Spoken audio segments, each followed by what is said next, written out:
Now, the amount of skull emojis and laughing while crying emojis in the comments section are about to be well worth it because you know what? I genuinely believe that if the Chicago Bears get this NFL draft right, then they are Super Bowl contenders. I honestly believe they have the best chance of going from last to first, and dare I say, really making some noise in the playoffs. We have all been salivating over a lot of the offseason moves for Chicago all offseason so far, leading up, obviously, or starting with Ben Johnson becoming the head coach, him bringing over his entire staff.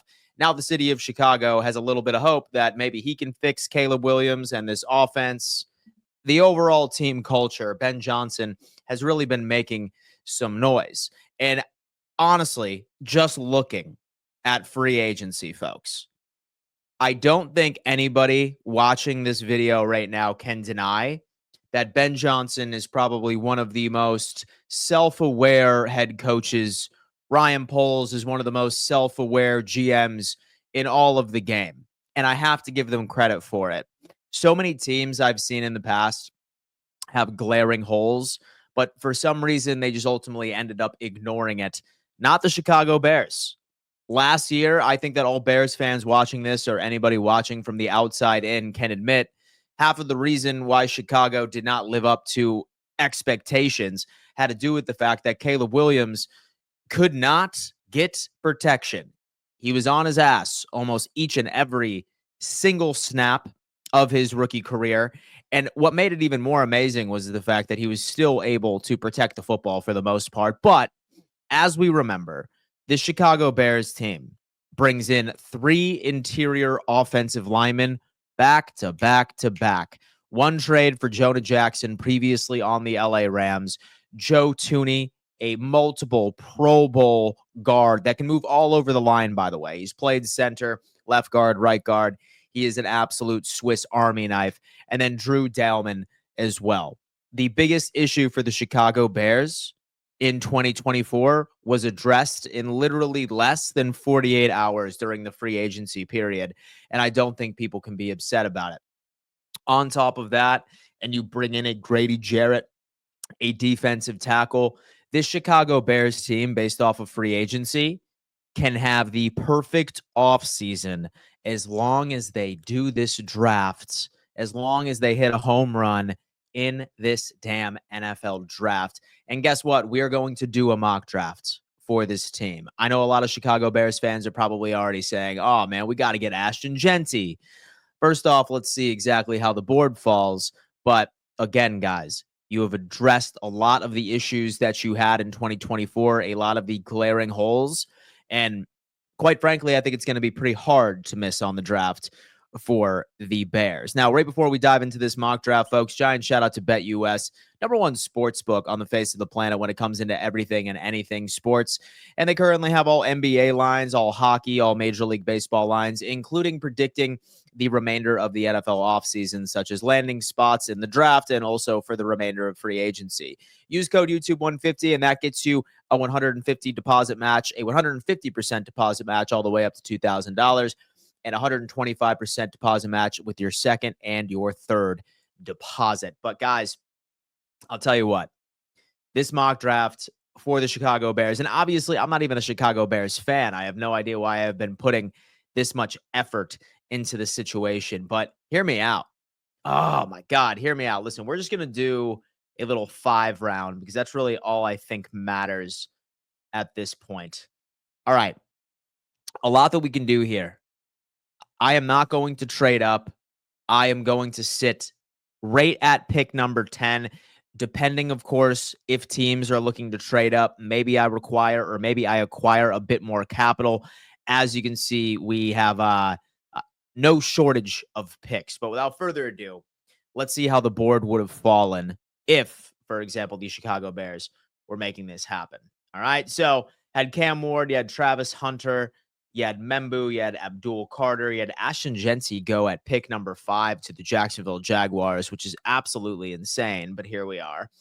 We have Will Campbell, we have Mason Graham, Michael Williams, edge rusher out of Georgia, and then Tet, the wide receiver from Arizona, ultimately ended up going over to the New Orleans Saints. Now, What I think is interesting for the Chicago Bears, a lot of people wanted Ashton Genty, but this running back class is very, very deep, so we could be a bit patient right here. According to PFF, we need a running back. We also need a defensive lineman and a safety. If I am going to make the move here, I could scroll down and see if anybody really stands out to me. I do specifically like Jihad Campbell and Malachi Starks as far as a specific DB that could be added to this secondary. Don't worry about edge rusher. Don't worry about um, the interior defensive linemen and or edge rushers. We have quite a bit. So you know what? With the first overall pick, I'm going to take Malachi Starks to add rate to the defense. He is going to be an automatic addition to this secondary and coverage and run defense. Malachi Starks, welcome to the Chicago Bears. Now we have safety already taken care of. And then now we need interior defensive line, somebody that can get to the quarterback, also at the exact same time be paired up with Grady Jarrett. A couple of different directions we can go here. I love Tyleik Williams out of Ohio State. Absolute massive human being. Not very much in the sack department, but what I feel like you guys need is a big body right in the middle to draw double teams and create even more pressure. Landon Jackson also makes sense, but you know what? This is what I'm doing. I am going to take Tyleik Williams from Ohio State, and then with the second round pick, oh my God, dude. Y'all are going to love me for this. I am going to go with Landon Jackson.